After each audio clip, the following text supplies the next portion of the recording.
Beaucoup de Français rêvent de vivre aux Philippines, mais très peu savent comment gagner leur vie légalement aux Philippines. Aujourd'hui, je vais te dire quels jobs sont possibles et quels jobs sont à éviter. Donc moi, pour rappel, je m'appelle Damien, je vis aux Philippines, à Cebu City précisément, depuis plus d'un an. Et je te montre la vraie vie aux Philippines. Donc les travaux que peuvent faire les Français aux Philippines, en fait, ça se divise en 4 parties. Il faut savoir que les Français ne peuvent pas tout faire aux Philippines, loin de là. Euh, donc en numéro un, on a le travail en ligne.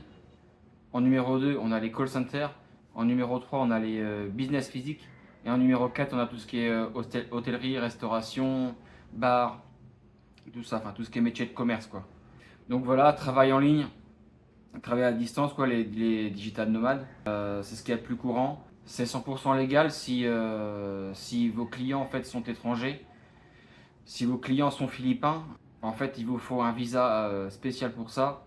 Et du coup, bah, ça fait que vous devez payer des taxes dessus, quoi. Vos... si vous êtes aux Philippines et que vos clients, vous travaillez depuis les Philippines, mais que vos clients sont hors des Philippines, en fait, là, vous n'avez pas de taxes à payer dessus, sur le revenu. Donc voilà, on a tout ce qui est, ça comporte tout ce qui est freelance, e-commerce, coaching, YouTube, création de contenu. Voilà. Ça, grosso modo, c'est la solution la plus simple qu'en fait pour pouvoir vivre aux Philippines. Donc en numéro 2, on a les call centers. Qu'est-ce qu'un call center? En fait, un call center, c'est des centres d'appel. C'est des entreprises qui sont aux Philippines qui s'occupent de faire le service client pour des entreprises à l'étranger, hors des Philippines. Et dans ces call centers-là, il y a il y a des entreprises qui recherchent des Français en fait. Des call centers aux Philippines qui recherchent des Français parce qu'ils travaillent avec des entreprises françaises. Donc voilà, et en fait avec ça, vous pouvez postuler dans ces call centers là et en fait vous allez être en gros embauché en CDI quoi. Vous allez devoir passer un entretien, tout ça, et ils vont vous faire votre visa de travail pour un an renouvelable. Donc voilà. Après voilà, dans les call centers, le salaire est pas élevé quoi. Vous allez avoir peut-être 1000-1200 € quoi. 1000-1200 € à travailler 5 à 6 jours sur 7. Donc bon, enfin, c'est bien pour avoir un pied aux Philippines, mais après peut-être sur le long terme, c'est pas terrible, terrible. Mais voilà, ça peut faire un premier pas pour pouvoir rester aux Philippines et pourquoi pas en fait évoluer dans cette entreprise-là et à voir en fait. Donc voilà, pourquoi pas.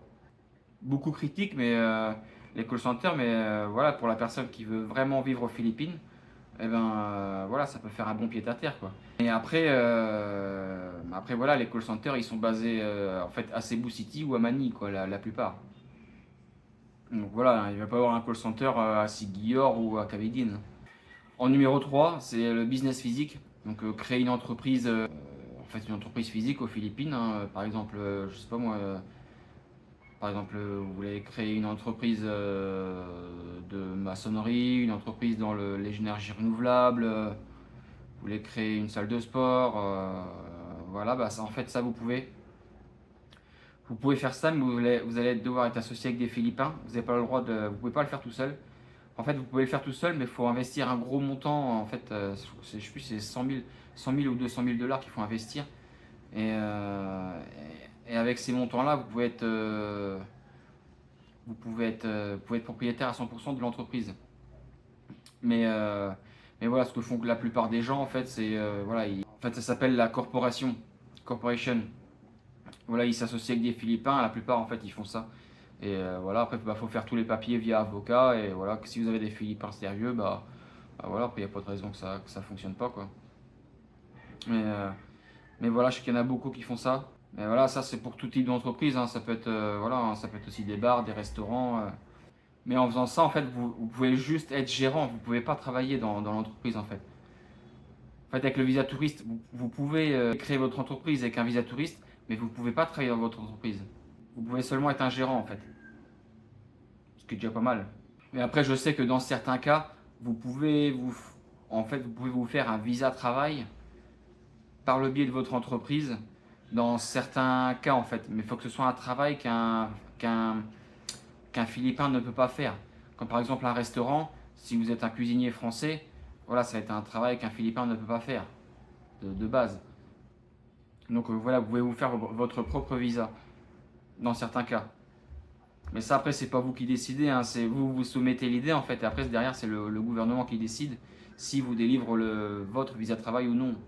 Et donc voilà, en 4, bah, vous pouvez travailler dans le tourisme, la plongée, l'hôtellerie. Par exemple, pour un centre de plongée, en fait, il vous faut un visa de travail si vous voulez si vous voulez être moniteur de plongée.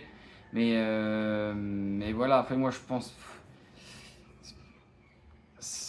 pour moi c'est pas trop une bonne idée, sachant qu'en fait il y en a déjà énormément. En fait il y en a beaucoup qui sont détenus par des Philippins. Donc évidemment, tenus par des Philippins, les prix sont moins chers. Et voilà, hein, si c'est, voilà, vous pouvez pas venir comme ça, ouvrir votre club de plongée aux Philippines, quoi. Il vous faut aussi un minimum d'expérience, il vous faut des licences. Il vous faut des licences pour faire ça. Pareil dans l'hôtellerie, hein, il faut des licences hôtelières, hein. Et chose qu'il faut savoir aussi, par exemple pour l'hôtellerie, si vous voulez construire un hôtel, vous allez pouvoir construire un hôtel. Mais vous allez être propriétaire de l'hôtel, mais pas du terrain en fait. Donc en gros, ça veut dire que si vous allez investir dans l'hôtel, vous allez mettre de l'argent pour que des entreprises aux Philippines construisent votre hôtel, mais le terrain ne vous appartiendra jamais. En fait, vous pouvez le louer. Vous pouvez le louer 25 ans, renouvelable 25 ans, donc ça fait 50 ans en fait. Donc voilà. Mais à la fin des 50 ans, le terrain ne vous appartient plus, quoi. Après, il faut renégocier pour recommencer un bail et tout ça. Mais si par exemple le propriétaire du terrain ne veut pas, en fait l'hôtel, en fait il est plus à vous, quoi. Il restera aux Philippins. Donc voilà, ça à prendre en compte aussi. Et voilà, pour terminer, et c'est pareil aussi, enfin c'est un peu hors sujet, mais c'est pareil pour les maisons. Une personne qui veut acheter une maison aux Philippines, il peut acheter la maison, mais le terrain lui appartiendra jamais en fait. Donc voilà, ça c'est hyper important aussi, quoi. Vous pouvez louer un terrain 2 fois 25 ans au maximum, mais à votre nom, mais la maison sera à votre nom, mais pas le terrain. Donc, enfin si, mais que en location, quoi. Du coup, voilà. Et si à la fin des 50 ans, le propriétaire, il veut plus, il veut récupérer son terrain, en fait la maison, vous n'avez plus la maison, quoi, en fait. Donc voilà, ça c'est à prendre en compte aussi, quoi. Mais ça, voilà, c'est quand si vous voulez mettre tout à votre propre nom, c'est comme ça que ça marche, quoi. Donc voilà, on revient à la vidéo. En fait, ce que les Français ne peuvent pas faire aux Philippines, et ben, tout simplement, en fait, il y a une liste de travail faite par le gouvernement que tout étranger ne peut pas faire. En fait, c'est une liste de travail réservée que pour les Philippins. Comme par exemple chauffeur de taxi, par exemple travailler dans le bâtiment, enfin être ouvrier, quoi. Ça, en fait, vous pouvez pas faire. Si vous êtes boulanger, vous pouvez pas être boulanger. Vous pouvez être propriétaire de la boulangerie, mais vous pouvez pas être le boulanger. Enfin, sauf permis de travail. En fait, faut prouver que le travail que vous allez faire ne peut pas être fait par un Philippin. En fait, c'est ça le truc. C'est le gros hic, quoi, en fait. Si le gouvernement décide que effectivement ce travail ne peut pas être fait par un Philippin, dans ce cas-là, oui, il va vous délivrer votre permis de travail. Mais si il est dans la... En fait, c'est juste par rapport à la liste qu'en fait. S'il est dans la liste, en fait, vous allez pouvoir... Si votre travail est dans la liste des travails réservés aux Philippins, en fait, vous n'allez pas pouvoir travailler. Et s'il n'est pas dans la liste, vous allez pouvoir travailler. Enfin, ils vont vous donner l'autorisation de travailler. Donc en fait, moi, ce que je conseille, c'est... en fait, il faut déjà avoir un projet de base. En fait, l'erreur à éviter, en gros, c'est venir aux Philippines, en fait, tout lâcher en France, venir aux Philippines et se dire, en gros, on verra bien, je viens trouver un truc, quoi. Ça, c'est très risqué, parce que, en fait, et puis faire les démarches, en fait, c'est très long. Voilà, avoir les autorisations, trouver un local, par exemple en visage physique, en fait, c'est hyper long. Les Philippins, ils sont très lents, tout fonctionne lentement. Ça fonctionne, mais c'est très lent, quoi, en fait. Donc si vous venez en gros un peu comme ça et sans trop de réserve d'argent, bah, en fait vous allez faire un retour à l'envoyeur assez rapidement quoi. Donc voilà, c'est le mieux, c'est d'avoir déjà sa propre idée.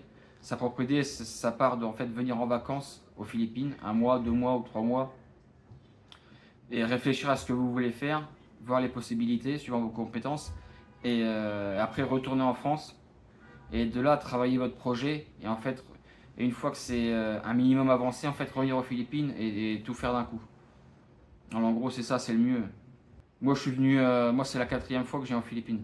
Enfin, là, maintenant, j'y suis installé, mais je suis venu 3 fois avant de me dire, bah tiens, je vais faire ça, telle chose. Parce que juste comme ça, pour rappel, je suis en train de montrer une entreprise physique, moi, ici aux Philippines, à Cebu City. Donc voilà, en gros, en conclusion, bah, enfin, travailler aux Philippines, en fait, c'est possible, mais c'est pas un parcours facile, hein, c'est un parcours semé d'embûches, mais ouais, voilà, c'est pour la personne qui veut vraiment vivre aux Philippines, mais en fait, bah, c'est pas non plus impossible. Ça prend du temps, vous allez avoir sûrement pas mal de petits problèmes, mais voilà, c'est faisable et vous allez les surmonter. De toute façon, il n'y a pas le choix, hein, si vous voulez vivre ici, il n'y a pas le choix. Donc voilà. Donc voilà, tu peux me dire en commentaire quel genre de travail t'intéresserait aux Philippines. Et, euh, et voilà, si tu veux voir la vraie vie aux Philippines, eh ben, n'hésite pas à t'abonner, liker la vidéo et commenter. Voilà. Mesdames, Mesdemoiselles, Messieurs, bien le bonsoir. Et chose qu'il faut savoir aussi, par exemple pour l'hôtellerie, si vous voulez construire un hôtel, vous allez pouvoir construire un hôtel. Mais vous allez être propriétaire de l'hôtel, mais pas du terrain en fait. Donc en gros, ça veut dire que si vous allez investir dans l'hôtel, vous allez mettre de l'argent pour que des entreprises aux Philippines construisent votre hôtel, mais le terrain ne vous appartiendra jamais. En fait, vous pouvez le louer. Vous pouvez le louer 25 ans, renouvelable 25 ans, donc ça fait 50 ans en fait. Donc voilà. Mais à la fin des 50 ans, le terrain ne vous appartient plus quoi. Après, il faut renégocier pour recommencer un bail et tout ça. Mais si par exemple le propriétaire du terrain veut pas, bah, en fait l'hôtel, bah, en fait il est plus à vous quoi. Il restera aux Philippins. Donc voilà, ça à prendre en compte aussi.